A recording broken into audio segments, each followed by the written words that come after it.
Howdy! Welcome to Aspire Mountain Academy. I'm Professor Curtis, your instructor for this course in Introductory Statistics. In less than 10 minutes, this video describes how to conduct a Bonferroni test in conjunction with one-way ANOVA hypothesis testing. Let's get started. So to illustrate how the Bonferroni test is actually implemented, we're going to go back to the example that we were using in previous mini lectures about this study that was done to look at lead levels in the blood and performance on IQ tests. Remember from that previous example that we were using that we rejected the null hypothesis and concluded we do have sufficient evidence to reject the claim. So at least one of the population means is different from the others. But the one-way ANOVA testing cannot tell us which one is different from the others. So that's where the Bonferroni test comes in. It's going to tell us which one actually is different from the other. And it gives us statistical evidence to make that conclusion. So we're going to find out which one's different with the Bonferroni test. And we're going to keep that 5% significance level that we used previously.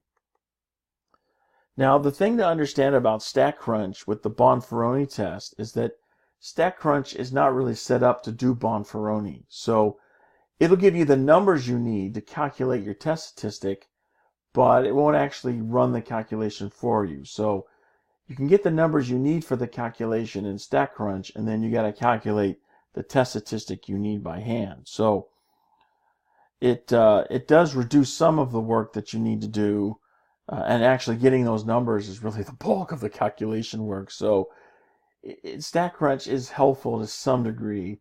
Again, I don't know why they didn't just code this in. It's not that hard to do, but they didn't do it. They still haven't done it as of the making of this video. So all I can tell you is you're just going to have to run this test statistic calculation partially by hand. First, though, let's form our hypotheses. So what do we get for our hypotheses? Well, first we're going to think about the claim that's being made.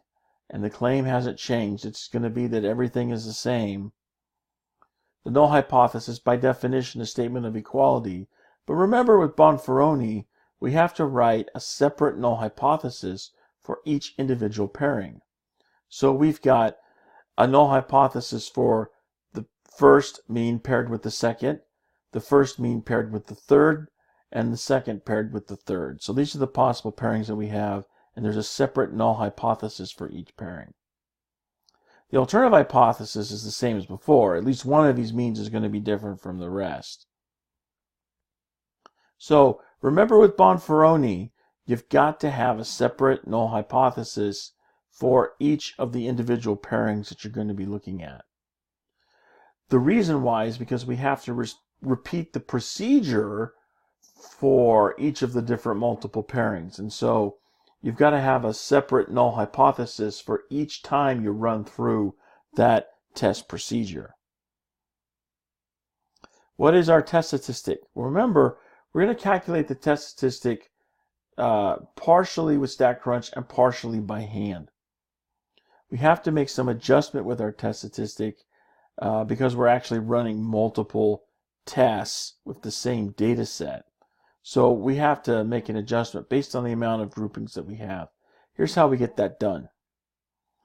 First, we actually run the one-way ANOVA test in StatCrunch and get our results that we see here. This gives us the numbers that we need to run our calculation.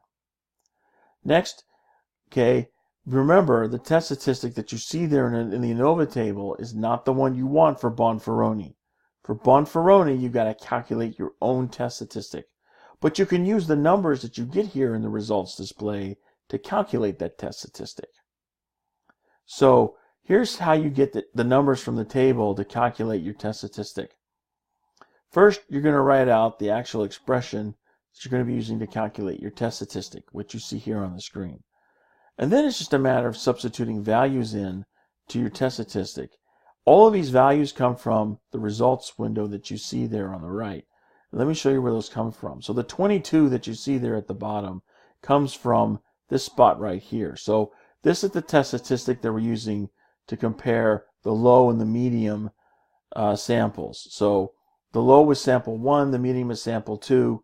We're just taking that first pairing to illustrate how this runs.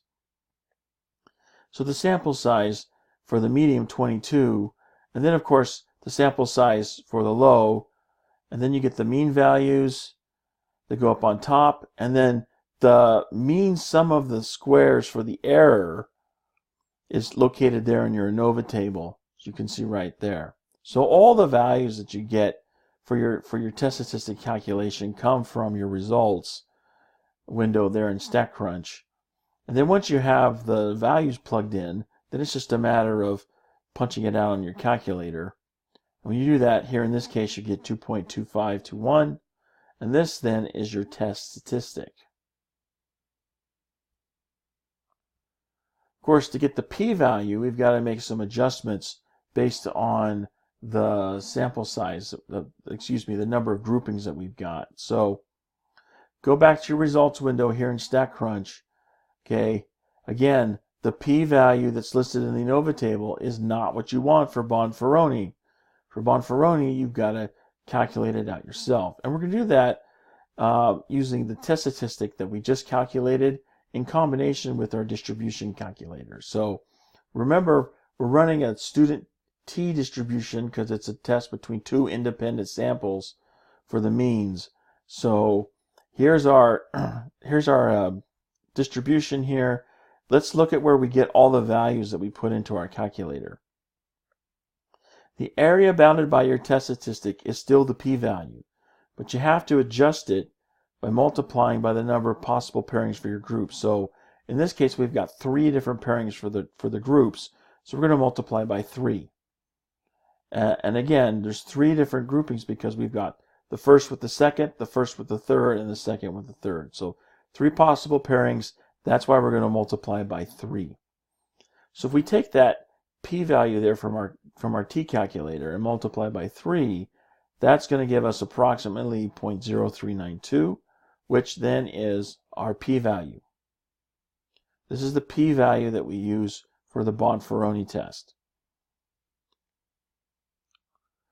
Then we can use this to decide whether to reject the null hypothesis. So the criteria is the same, it's just the way we calculate the p-value was a little different.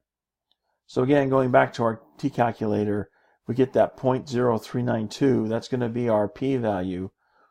The degrees of freedom, I didn't mention this before, but the degrees of freedom come from capital N minus little k.